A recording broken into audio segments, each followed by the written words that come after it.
I had an abortion when I was 16 after a panel of doctors called a therapeutic abortion committee convinced my parents and me to choose abortion. I was given a general anesthetic. When I woke up, I was immediately filled with pain and sorrow. I cried out for my baby. Very few people knew about my abortion. I buried my secret deep down inside. To numb the guilt and pain, I began abusing drugs and alcohol.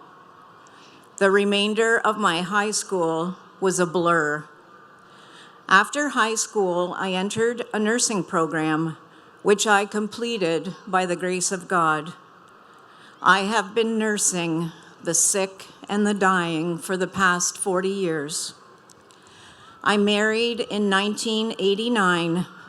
My husband and I wanted to have children right away, but I miscarried 5 times in the first several years of our marriage. Then the suppressed memory of the abortion came to the surface. I believed God was punishing me, but later the Lord would bless my husband and I with 4 amazing children who are now married with children of their own. I am Mimi to 11 precious grandchildren. My parents, who have both passed away, would never discuss the abortion with me. When my mom was in her final hours of her life, she expressed deep sorrow for her lack of support when I needed her most. She was in a state of unconsciousness, but for a few moments, when I was alone with her, she became alert and very clearly said, "I'm so sorry. I didn't know that it was a baby." I embraced her as she slipped back into a coma. This year's March for Life theme is Follow Me from Matthew 4, verses 19 and 20.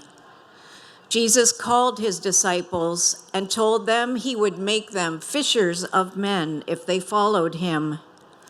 Unfortunately, I did not recognize the Lord's voice at the time of my abortion.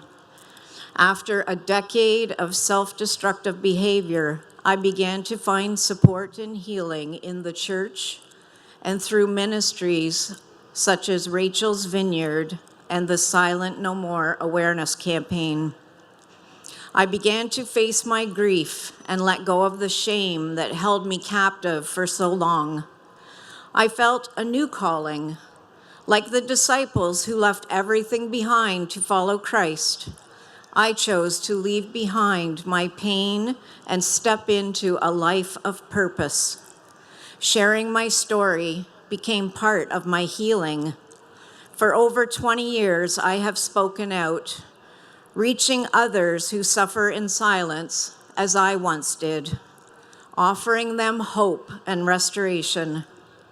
Today, I stand in grace. What was once broken is now being used. What was once hidden is now a testimony. What was once silence is now a voice.